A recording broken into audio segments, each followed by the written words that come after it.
Good morning, everybody. Nikki Burnett here, Taste Life Nutrition Radio, streaming live on KUHSdenver.com. And today we're going to go really, really deep. There's so much confusion around gluten and what's real, what's not real, what is it that makes it healthy or unhealthy. What are the dirty details? Because I see this in practice every day. I see people coming to me saying gluten's not a big deal, or why is it a big deal, or I don't have an understanding of what the big deal is. And what we want to do here is to bring you the truth. We want to bring you facts. We want to bring you evidence-based data, so you have the tools and the information to take hold of it and do what you need to do for your own health, for the health of your family, for the health of your friends. Because I think what we're going to find is that gluten is much more of an insult on our systems than maybe a lot of us realize, which is why I really want to dig into the data. I want you to have the stats and the numbers, because there's still this huge misconception about gluten and what the details are and what the facts are. And so that's what we want to talk about. And so here, Taste Life Nutrition Radio, that's what we want to do. We are streaming live on KUHS Denver every week, Thursday, 10 a.m. So always join us, where we bring you the best in truth in healthcare as possible. Healthcare is physical, mental, emotional, spiritual, relational, financial. It's all of the things. And we want to bring you the tools, the people, the resources, all the things to help you do your best, be your best, live large, and give your best. So, but as always, we start the show with gratitude. I truly believe gratitude can change the world. And if we were to take a step back and think about, who we are, what we feel, what we believe, and think about, the people you're surrounded by. Think about their energy. Energy is a real thing, but think about how they make you feel. Do they make you feel good? Or do they make you kind of feel, that little bit of maybe a knot in your stomach, right? Sometimes I can get that feeling when I'm around people. And what is that telling us? It's telling us maybe those are people that we maybe need to have a little bit of distance from, right? And so I think that, we have to pick and choose the people we're surrounded by.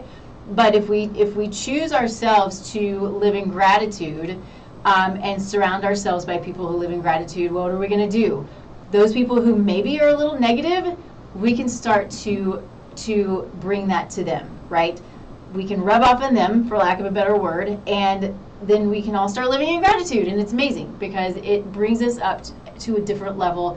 It ups our mental and emotional state. It's so good. So I try to do this every day. So today, gratitude, what I'm grateful for is my clients. I have some of the most hardworking, amazing clients who often come to me in a really negative space, right? Because it's hard when you don't feel good. It's hard when things hurt, right? So whether they hurt mentally or physically or emotionally, all of these things, we have traumas in our history, or maybe currently. And so the clients who come to me often are hurting physically, but they're also hurting mentally and emotionally. My area of expertise is obviously the physical, but we can help. They're connected, right? We need to remember that everything is connected. And if we are, when we take that first step, sometimes it's just that first step forward to get us out of this hole that we've been stuck in. And so anyway, all of that to be said is that I'm grateful for them. I'm grateful for their hard work. I'm grateful that they came to me, because I know why I've been put here, right? I think it's a blessing what I get to do every day to help people get out of that hole, to stop being in pain, to stop feeling bad, to go and do what they're meant to do. I mean, it's a gift. It truly is. So anyway, that's definitely what I'm grateful for today. I find myself, as I go through my prayer time, often thinking about my clients and, saying prayers for them, and just watching them blossom. It's magical. It really is. It's so good. Okay, I'll stop. It's just really beautiful. So what I know is that when I talk about gluten, I can never go deep with it because I don't have the time. And some of it is I have notes here on things. And I'm like, holy smokes, this is amazing stuff. And amazing not in a good way. Because these are things that when we go deep, it helps us to understand the reason behind why we're told gluten is dangerous. And is all gluten dangerous? I don't know. I mean, I would say no, it's not, but we got to know the differences, and we got to understand the differences in what we're eating. We got to understand what our body's telling us. We've got to understand, what to look for when we do have symptoms and why, because what we find in conventional medicine is the testing, especially for gluten sensitivity and celiac disease, is inefficient. And doesn't give us the whole story, and then so there are things that can be missed. So I want to dig into all of this because I think that it is key for a lot of people who are out there struggling with the physical, the mental, emotional symptoms that you can't figure out why they persist. You're doing all of the things, whether it's drugs or naturopathic stuff, you're detoxing, you're all of the things, and then you're frustrated and you're frustrated and you're frustrated. Again, I feel it because I feel it from my clients all the time. And again, when those light bulbs go off and we start to realize the things that are affecting our body, and then know that we have the ability to make the choices of keeping them in or taking them out, right? It's all a choice. Then, that's the stuff. That's golden. It's golden when you know you have the ability to affect your body in a positive manner. And if you decide to affect your body in a negative manner, that's okay too, right? Because we learn our lessons and we're like, I wanted it and it felt awful and now I don't want it anymore. It happens. It's great. Some of the best light bulb moments are when my clients come to me and they're like, I cheated. I'm like, there's really no cheating. You made a decision. It's fine. But it's that beautiful moment where they're like, I ate this. I realized how terrible I felt, whether it's brain fog or joint pain or gut yuck, right? Or memory issues, whatever the case may be. And they realize that that's the thing. Or maybe there are a couple of things or a few things, but you start to know it so you know how to make good decisions. That's what life is about, being able to have the tools to make the good decisions and the knowledge, right? So when we dig into gluten, what we have here in the United States is gluten that has been messed with to such an extent that it's not recognizable by the body. So it has been hybridized to change the gluten molecule. And if it's changed just 5%, so the gluten that we have here in the States, it's our everyday gluten, has been changed to around 5%. And it's enough for the body to start going, what did you just do? What am I dealing with? I don't know how to deal with it. And when we do that enough, the body's just going to get mad, right? And you're going to start to hear the knock, right? It's the knock on the door, as I always say. That knock on the door is joint pain, or it's gut dysfunction, or it's memory issues, or it's brain fog, all the things that we talk about, right? It's knocking on the door saying, I can't do this anymore, and I need you to jump in and give me some guidance and give me some help, because we're at this point, we're just going downhill. And it can start with a little headache, right? It can start with a little finger ache. I don't know. We can start with these small things, but you keep adding insult to the body, it's going to start talking louder and louder and louder, and it will start screaming at you, right? So screaming at you autoimmune diseases, any other, chronic issues that we deal with, it's going to continue to scream. So one of the things that is super important, I think one of the best ways to start off this conversation is the fact that there's no single protein more potent of a trigger of neurological dysfunction and neurological autoimmune disease. Take that. There's nothing else in our food world as potent as gluten in contributing to autoimmune conditions, neurological dysfunction and neurological disease. So if we peel that onion a little bit, when we think about gluten sensitivity, when we think about celiac disease, what we typically think of is gut dysfunction, right? We think about pain, we think about bloating, we think about, with celiac, people lose weight because they're unable to absorb their nutrients. And so hey Hallie, they're unable to absorb their nutrients, and so we always go to the gut. But this changes our perspective a little bit, right? When it's that much of an issue with our neurological health, and we're not having gut dysfunction, so we go back, we're eating bread, I'm not sensitive to gluten because I don't have any issues like that. But the issues I do have are foggy brain, and I can't think properly, and I've been diagnosed with, whatever cognitive type of issue you might have been diagnosed with, right? Is that a problem with gluten? I think it is without a doubt worth considering. And if it is, so if you have been diagnosed with something as important as neurological dysfunction, you should just get rid of gluten, period, anyway. We'll talk about testing because testing is important. We want to know these things. But when you're dealing with chronic disease, gluten is inflammatory. Our gluten here in the States, and I'll talk about that.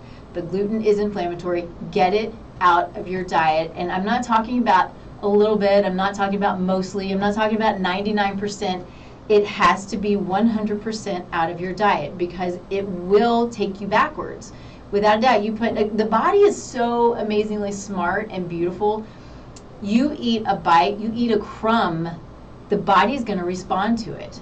And it's not going to respond positively. And so what can happen is if you've made progress, and you decide, okay, I've made enough progress, and now I'm going to give this a try, what's going to happen, you could go backwards for months. I've seen it. So there are very few things that I think are truly black and white, and just so little gray. I mean, there's a lot of gray in the world, and there's a lot of,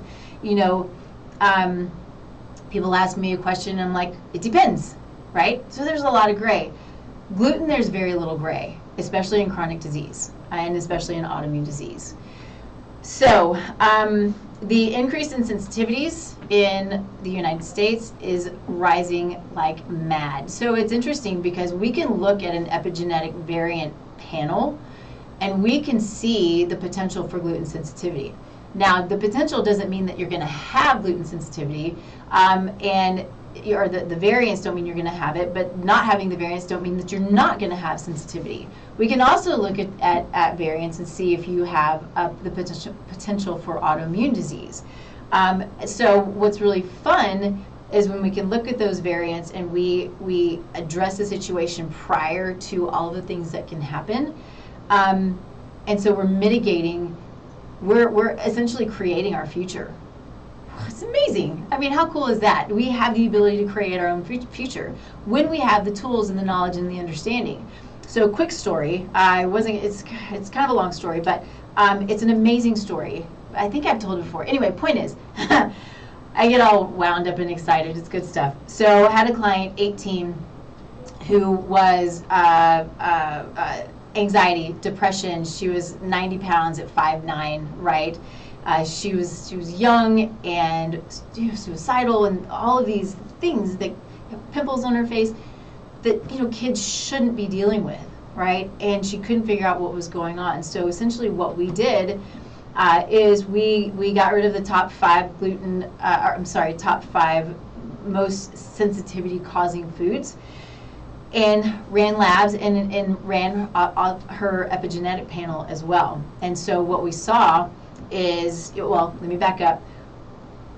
We removed these foods while we're waiting for the results of her panel. So it's usually about 2 weeks before we can get all of these results in. So during that time, though, she cut out these 5 things. Her world changed, totally flipped. And this is the beauty of food, because when we understand food and what it's doing, what it can do, both negatively and positively, then we have the power to understand how to impact our bodies negatively and positively. And so understanding what was creating such a problem with her, and gluten was the biggest piece, it wasn't the only piece, but it literally changed her world. And so with that, then we got her labs back. We certainly had work to do. She was not absorbing her nutrients, but she had variants for gluten sensitivity, and she had variants for autoimmune disease. So talk about creating your own future. We hopefully halted in its tracks the autoimmune conditions that might have plagued her for life. And that's not a way to live, right? So if we can do that, I mean, it's the best story. She's now a nutritionist too, which is, you know, these things are truly life-changing. Again, just it's magical. So understanding our bodies and what's going on. And so we talked about hybridization a bit. Deamidation is interesting because this is what food processing does to make gluten water soluble. And so this is, you know, what you're going to find in, you know, processed foods and that kind of thing. So there's a study that showed that people don't react to native wheat, which is going to be heirloom wheat, heirloom grains, non-deamidated wheat, but they do react to deamidated wheat, which is an immune response, which is an antibody response, right? So remember, when you're having symptoms, whatever the symptoms are, that symptoms are the body trying to tell us something. The symptoms, again, knocking on the door saying, hey, we need you to figure some stuff out because I can't do this on my own anymore. The body is always trying to protect us. Think about, think about something as awful as Alzheimer's disease, where these plaques develop. This is a protective mechanism. It's gone haywire because we're not addressing whatever lifestyle factors and micronutrient deficiencies and all of these things that need to be addressed. But the body's always trying to protect us, and we need to remember to try to work with the body instead of trying to work against it. And this oftentimes can go back to drugs. So drugs have their place without a doubt. Acute situations, drugs have their place. Even in chronic situations where we need to get some things under control first, absolutely have their place. But they're usually not a fix. And so we have to look at the other factors, our lifestyle factors, the food that we're eating, our stress, our history, all of these things to address symptoms, to address disease from the root cause, from the bottom up, right? Because if we don't address what's at the root, we're going way up here, and this is still going to be on fire down here. So it just doesn't work well. So the most common area of non-intestinal manifestation is the brain and nervous system. So again, go back to, let's get away from the gut for a bit, which is very important. But get away from gut symptoms and understand that if we're dealing with neurological symptoms, there's what's called non-celiac gluten sensitivity, silent gluten sensitivity, extra-intestinal manifestation of gluten sensitivity.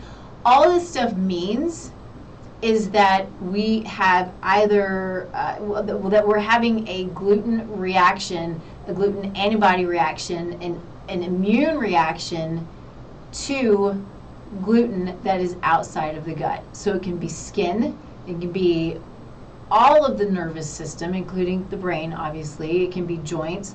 And so there are different antibodies and antibody testing to understand if you do have gluten sensitivity and or celiac disease, what is it impacting?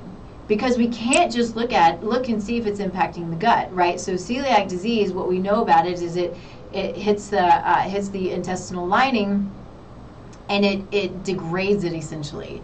and so we're not absorbing our nutrients. And so if that's all we're testing for, we're not seeing if gluten is attacking brain tissue, right, or synaptic tissue. Okay, so yeah, just as I was saying, people with gluten sensitivity may have silent celiac disease, right? And so if it's a silent celiac disease, that means it's attacking outside of the gut. This is interesting too, and I think it's very important for you moms and dads out there, especially moms, because we have so many women who deal with Hashimoto's, which is autoimmune thyroid disease. A parent with Hashimoto's is gluten intolerant. Know that if you have Hashimoto's or any autoimmune disease, but if you have Hashimoto's where you have antibodies against your thyroid and thyroid hormones, then your body, we're going to get into this in a minute, but there's what's called cross-reactivity, or just lost my words. Anyway, but cross-reactivity, molecular mimicry. So they kind of are the same thing. But the thyroid sort of has a similar makeup. The tissue, the body confuses the tissue and the hormones with gluten. So if you're eating gluten and you have Hashimoto's, then your body's going to continue to attack at a higher rate your thyroid. So your antibodies are going to go up and go up and go up and go up, right? And so if you're not able to get your antibodies under control, you got to think about your diet, and you got to think about your lifestyle, and know that if you have Hashimoto's and you're taking drugs for Hashimoto's, these drugs are not addressing immune response in most cases, right? Unless you're seeing somebody who looks at it from a functional perspective.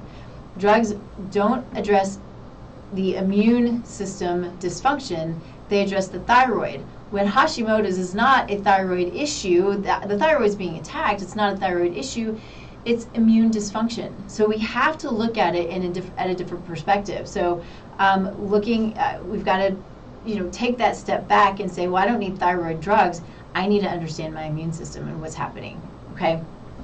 But point to all of that is that children with a parent with Hashimoto's who are gluten intolerant, because they create children who are gluten intolerant, right? So what does that mean? It leads to more of a chance for your children to have autoimmunity as well. So this goes back to epigenetics, right? So epigenetics is variants that impact genetic expression. And when I talk about like my Soulful Conception program, right? This is preparing the body for pregnancy, for today, for tomorrow, for your children, and for hundreds of years ahead of us. Literally, we have the ability to impact hundreds of years ahead of us. So mom, if you have Hashimoto's, you got to avoid gluten, because your kiddo is likely to have a gluten intolerance, right? Which can lead to autoimmune disease. Okay. Let's see.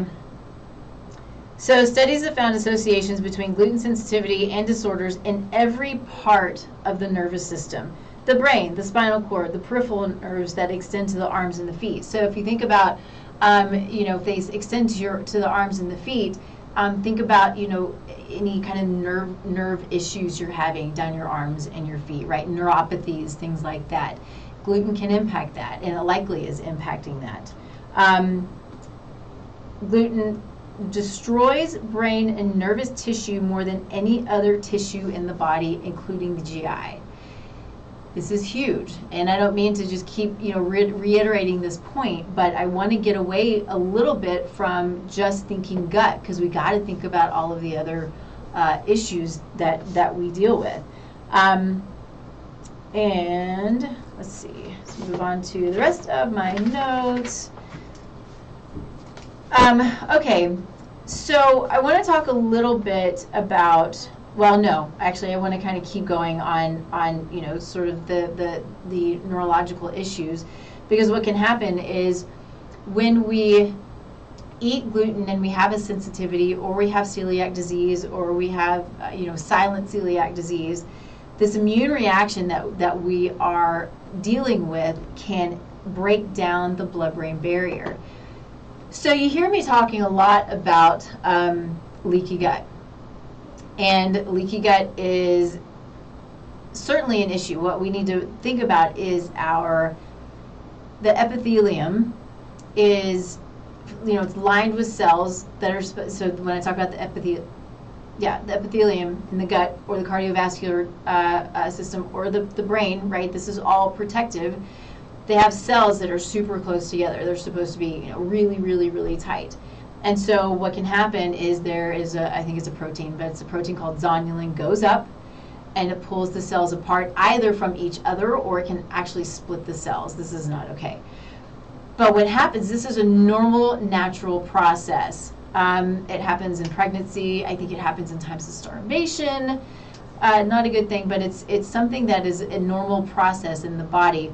But what can happen is, in our world today, where we've got drugs, pharmaceuticals, and drugs, and alcohol, and stress, and trauma, and unhealthy foods, and unhealthy oils, and fats, and all of these things, this stress increases zonulin, where zonulin is elevated chronically. So your gut is chronically leaky. Your cardiovascular system is chronically leaky. Your blood-brain barrier is chronically leaky, right? And so, one thing I learned in school is if your gut's on fire, your brain's on fire. So, and vice versa. It's going to happen. You're going to have that inflammation, whether it's low grade or true chronic inflammation, that is going to affect everything about your health. And so, let's see. Yeah, there was a study that was done where patients who manifested with gluten sensitivity in the brain found only a third of them also suffered with GI issues. Again, it's a huge deal. So here are another couple of studies. Journal of Neurology, 10 participants with headaches, abnormalities in gait, or when they walk, had elevated anti-gliadin antibodies. 7 had complete resolution of symptoms on a gluten-free diet. Remember, this is 100% gluten-free. 6 of the 10 of them had no GI issues.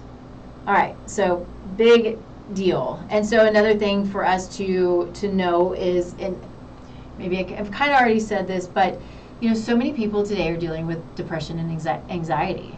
And so there can be a cross-reactive issue with an enzyme called GAD, which can cause anxiety symptoms. So going back, if you're dealing with anxiety, if you're dealing with migraines or headaches, any of these things, try getting rid of gluten.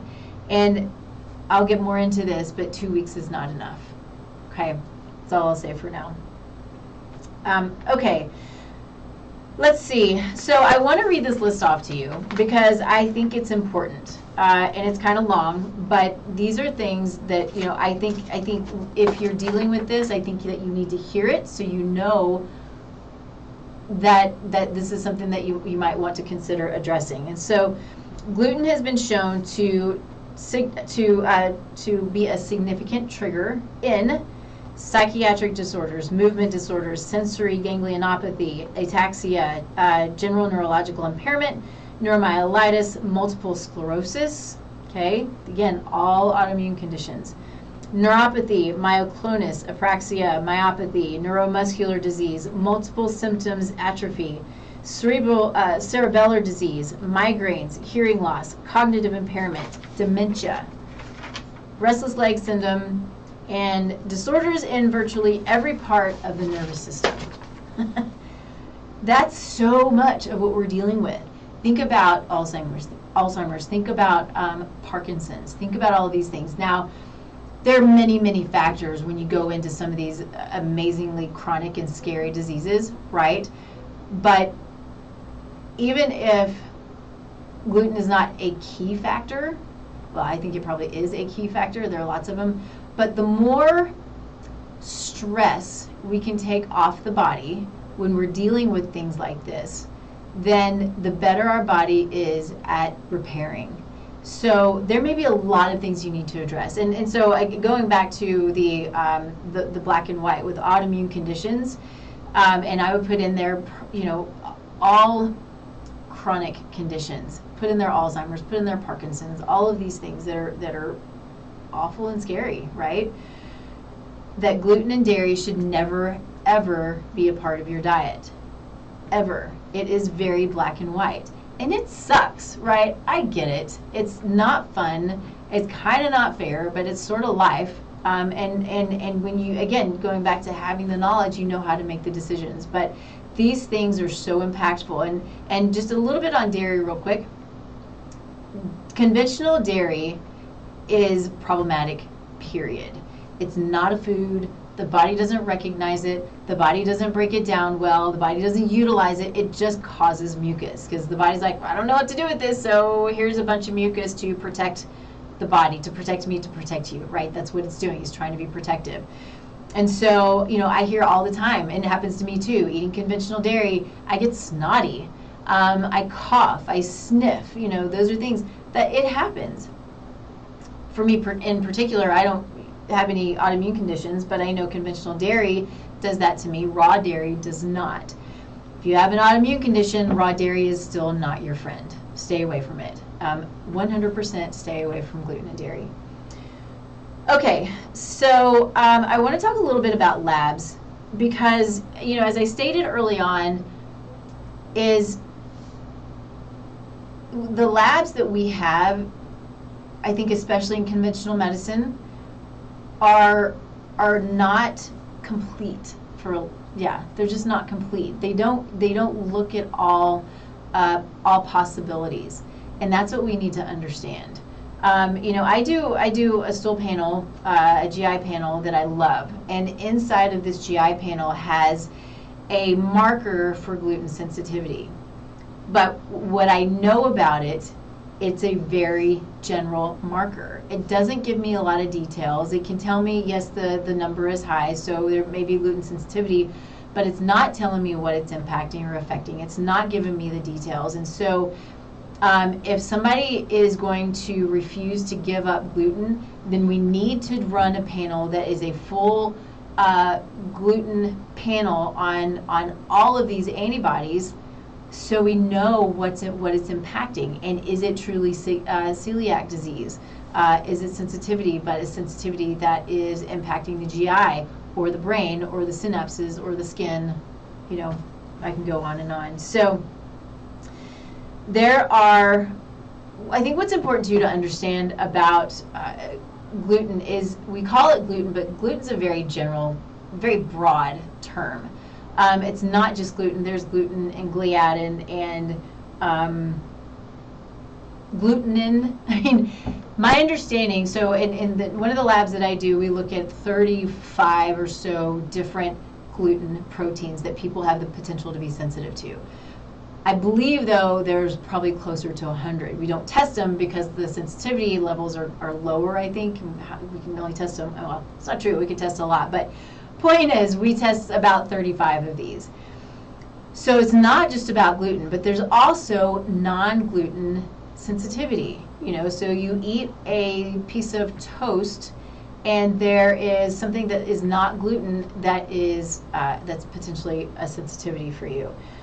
But what we want to look at when we're running a test is we want to, and this is very, again, it's more targeted, but it's a little more general, because the test that I run that looks at gluten sensitivity and what it's attacking is pretty big test.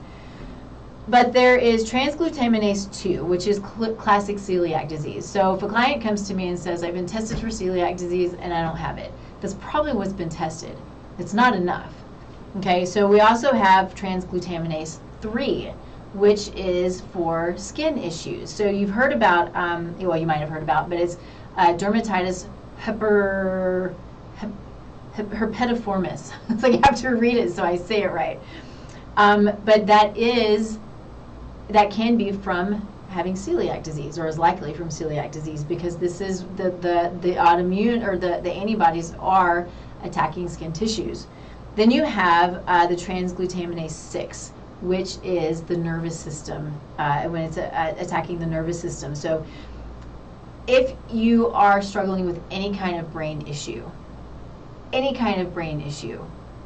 you should be tested for all TG2, TG3, and TG6, transglutaminase, right? TG2, 3, and 6. Remember that. It's so important, okay?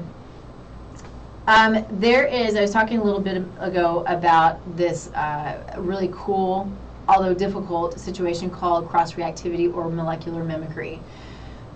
This is pretty cool stuff because what happens is we have these proteins, which are chains of amino acids that are they can look very similar.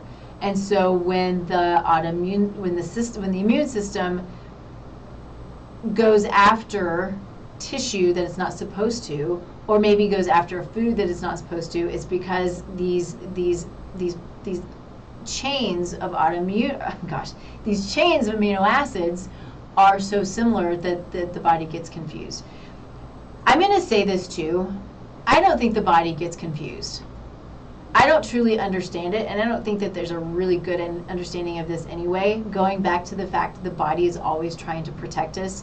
I say confused and I say dysfunction because I don't know that we really have another way of saying it, of talking about it, of understanding it. But always know that your body is incredibly smart. Is it confused? I don't think that that's the right term. I'm saying it because that's kind of what we all say. But there's more to it. There's a lot more to it, and I think there's a lot that we don't understand. And certainly I'm not an immunologist, but I think that the body is incredibly smart. So there's more to it. But point to that. With cross-reactivity and molecular mimicry, we need to keep in mind that going gluten-free, only gluten-free, may not be enough. So we can have cross-reactivity to foods. So what those foods can be oats. Now oats are kind of wonky because oats can be manufactured in a gluten processing center, and then it's just going to be that it's been contaminated. Right, so if you want your oats, which I'm not a big fan, the more I learn, the more I'm like, are grains really our friend? I don't know. But oats can be contaminated. If you want oats, think about it. If you really want oats, they'll spike your blood sugar. But if you want oats, you just got to make sure that they're certified gluten-free. But we have sesame, dairy, coffee, other types of grains. All of these things have the potential of being cross-reactive. So if you take out gluten and you're not finding that you're benefiting, don't go out and say, well, it's not the gluten. It can be cross-reactivity. It's the body, right? So this is an interesting thing because there's a study that found that 50% of the patients with gluten sensitivity experienced only partial remission of symptoms because they had cross-reactivity to milk, okay? And so there are all these different components of milk. We've got alpha casein, beta casein, casomorphine, and milk butyrophyllene. You've probably not heard of this one. You might have, which is great. I had not until I had a client who came up cross-reactive to milk butyrophyllene. Milk butyrophyllene is a component in all milk across the board, human to camel to whatever. It's in all of it. So I had a client who came up positive to sensitivity to milk butyrophyllene. If you're sensitive to milk butyrophyllene, it attacks brain tissue. This is so important. I don't see it often, but it does happen, and I thank God. I see her regularly, right? And I thank God all the time that she was open to looking at all of her potential issues and running all of these labs, which can be a difficult thing to do. It's a lot. But she was open to really digging in and learning so she could live optimally, keep out the things that she's sensitive to. Because she's one of those bodies, she's sensitive to a lot of things. It really impacts her. And taking out that milk butyrophyllene, because she thought that she could do dairy. And it was a game changer for her. It truly was. So I think about that. There's so much There's so many tests that we can do. It can be a little overwhelming. It also can get expensive, but we can gain a world of information to help you with these labs. It's fascinating. And so what we want to think of too is when we're looking at going gluten-free for a period of time, you know, some people will tell you, yeah, go gluten-free for 2 weeks. It's not enough. It shows that, you know, when we're talking about intestinal permeability, it can take 9 months or more to repair chronic intestinal permeability. 2 weeks is not enough. And so if you're dealing with this chronic issue and you have intestinal permeability, which lots of us do who are dealing with chronic issues, there's that cross-reactivity issue. So 2 weeks of not gluten is not enough because you're still dealing with this intestinal permeability and other things that are cross-reactive. So cross-reactivity can also lead to autoimmune issues with synapsin. Okay, so synapsin regulates neurotransmitter release, so it can cause issues with balance, vertigo, and motor control. Well, I've heard lots of people, not lots, but recently a couple of people are like, I have vertigo and I don't know why. Take the gluten out. Take it out for a period of time. In my mind, it's 6 months. Can you notice that you might notice a change earlier than that? Maybe, I hope so. Could it be that you've got to take other things out and understand what you're cross-reacting to? Yeah, of course. All right. So here's where what people hate, right? And so it's the going gluten-free part. It's not hard.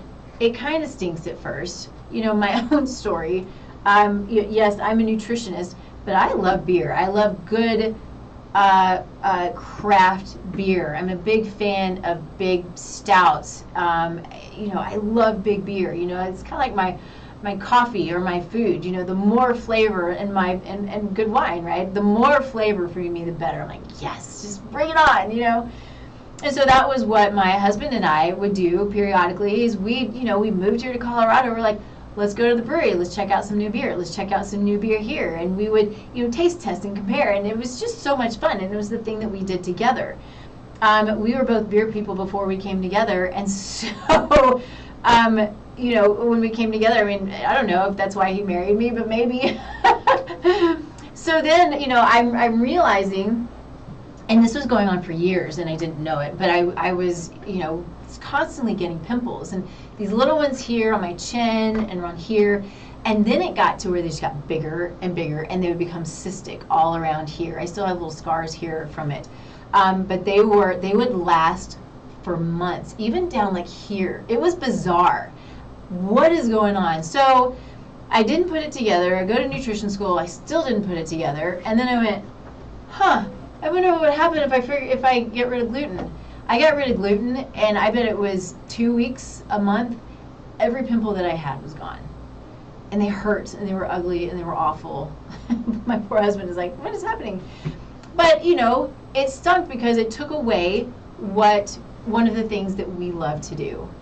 But it's life, right? I would rather live well, and to back that up a little bit, if it's doing that, if it's expressing on the outside of my face, what's it doing to the inside? What kind of inflammatory response is it creating? What is it impacting my brain? Is it impacting my synapses? What is happening, right? And so we got to think about these things. And so going back to giving it up, it impacted part of what we did and part of what we enjoyed. But that's okay. It's life. We adjust. We move on.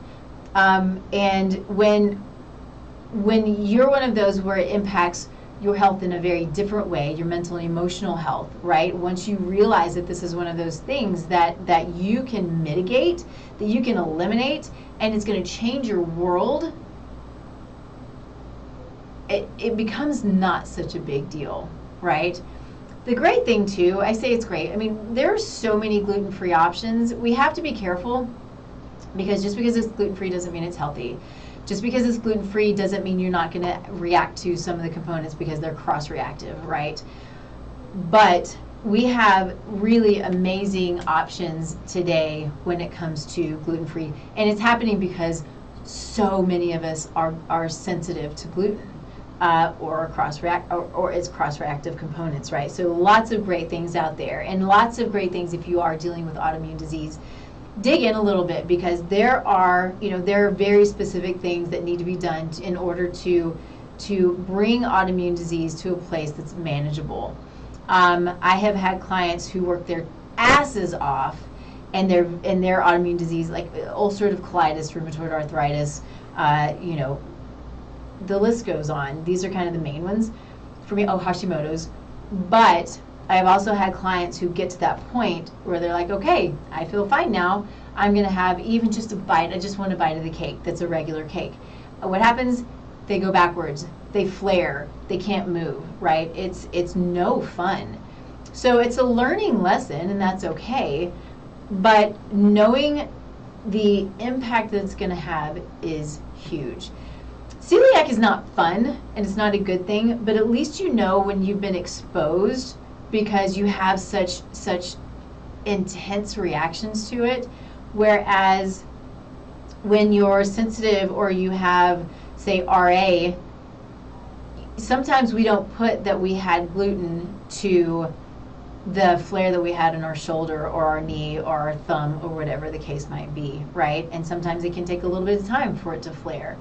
So taking it back and understanding the impact that it's going to have is really important, and knowing that it has to be 100%. It just does. Okay. Let's see. Oh, sorry. I get kind of go all over the place.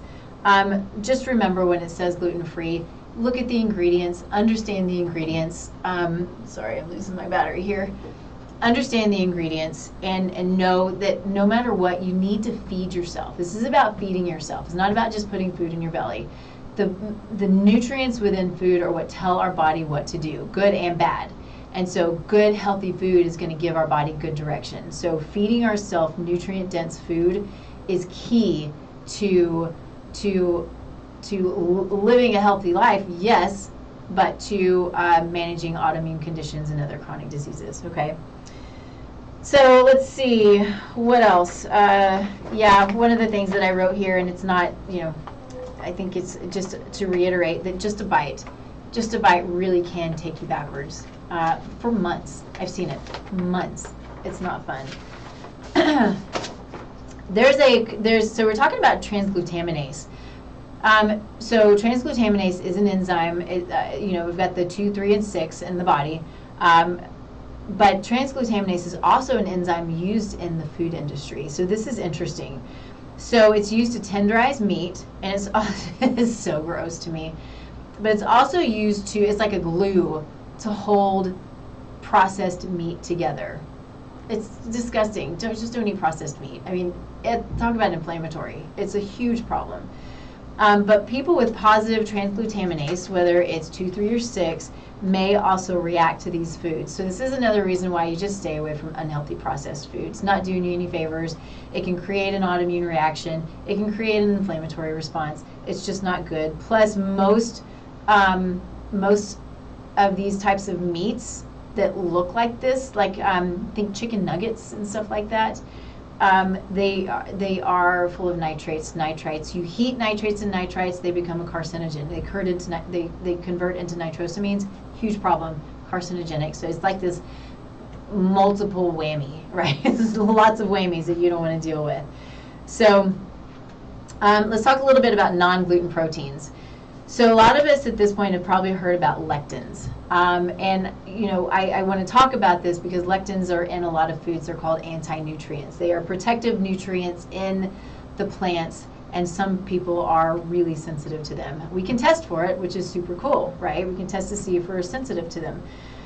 But I get the question a lot of times with things like Ezekiel bread. I like what they're trying to do. It's a sprouted bread, so it's still wheat, but it's sprouted. It's like, is it better? So there is a component, the lectins, called this wheat germ agglutinin. We can have sensitivities to this wheat germ agglutinin, which is not a gluten protein.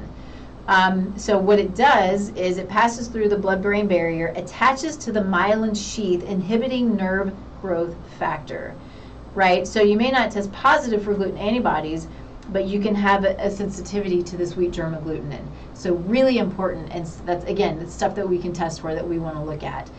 So I tend to stay away from foods like Ezekiel bread or sprouted breads. I don't,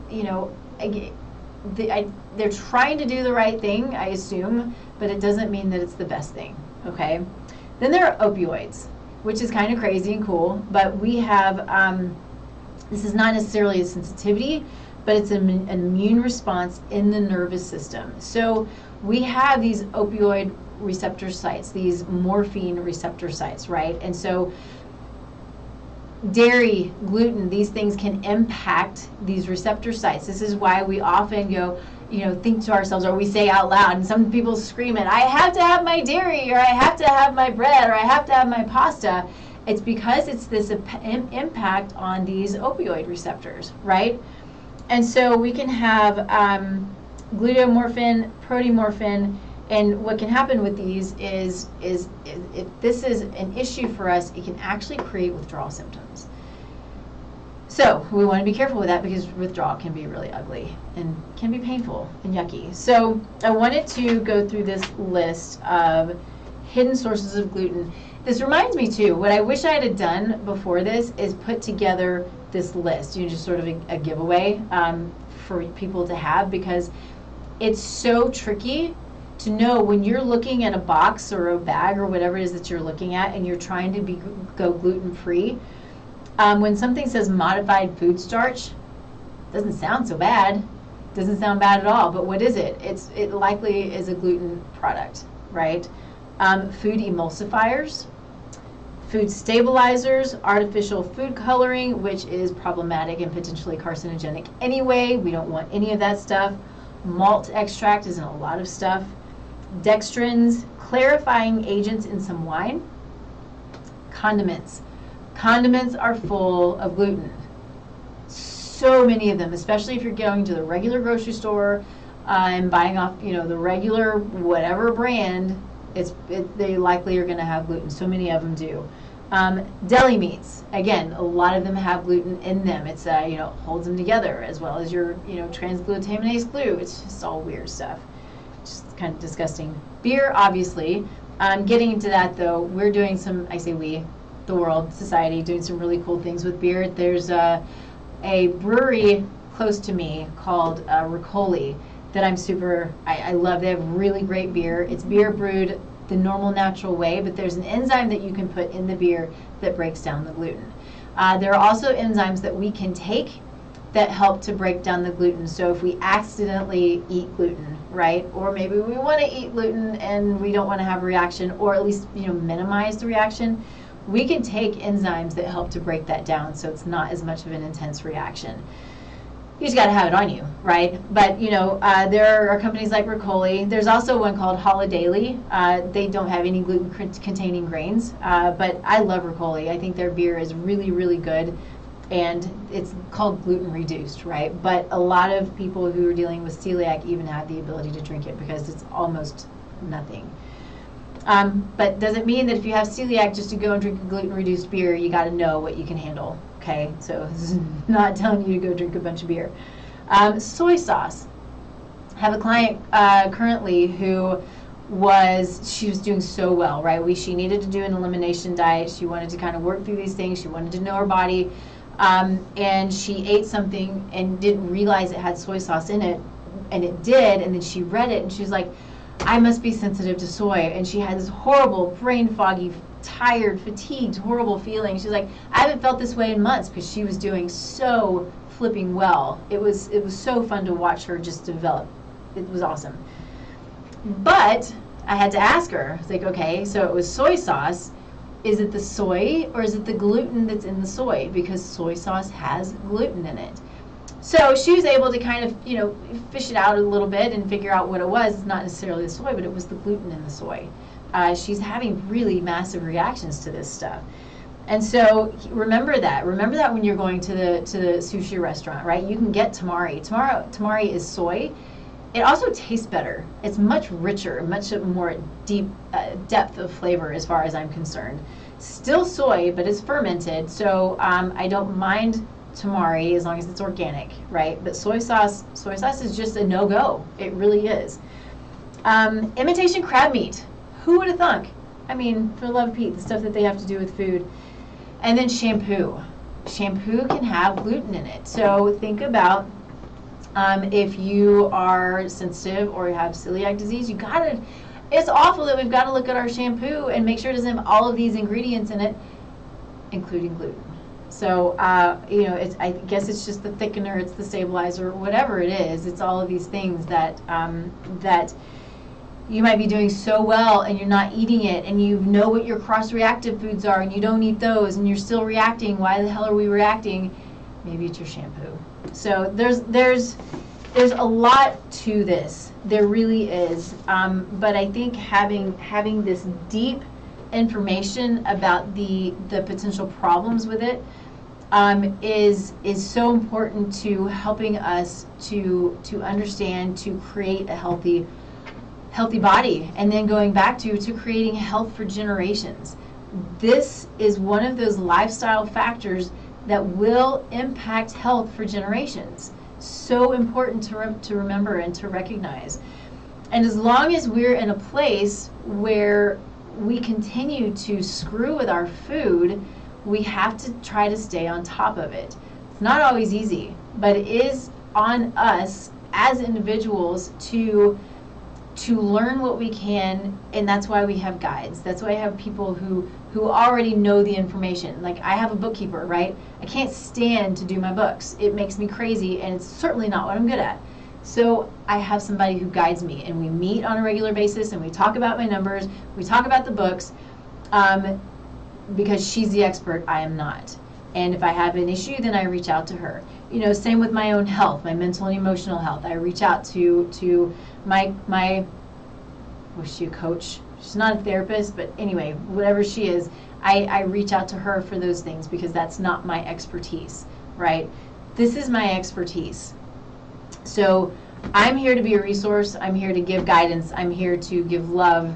Sometimes it's tough love, but to help through the hard stuff, because it's not easy knowing all of this stuff. It's not easy keeping up with it. So find somebody who does keep up with it, who likes keeping up with it, who enjoys keeping up with it, because we're all nerds in our own way. We have things that we love, and that's what we want to learn about. And so taking that and finding the people who can help you, building your team of people who are here to help guide you in all of the different areas, so you're able to do all the things that you're here to do. I know I say that all the time, but that's truly at least one of my whys, right? I have big things to do, and I want everybody who I'm surrounded by to be able to do all of the big things that they're intended to do, right? That's why we're put here, and I think it's really, really, really beautiful. So on that, I can't believe I got through, I think it's 5 or 4 pages of notes, and we're finishing right on time. That never happens, but anyway, thank you for being here. Of course, you can find me at tastelifenutrition.com. You can always find us here, streaming live at KUHSdenver.com, where they have so many great shows. You really should just check out KUHS Denver as often as you can. The music is amazing. The shows they have here is amazing. Henry's pretty cool. He's back there listening to me. But this is a great place with lots of really good messages to bring to the world. We are global, so we hit a pretty large group of people. So I don't have my numbers up right now, but I'm usually around 200,000 people and growing. So super cool stuff. So check out KUHS Denver on more occasions than just this.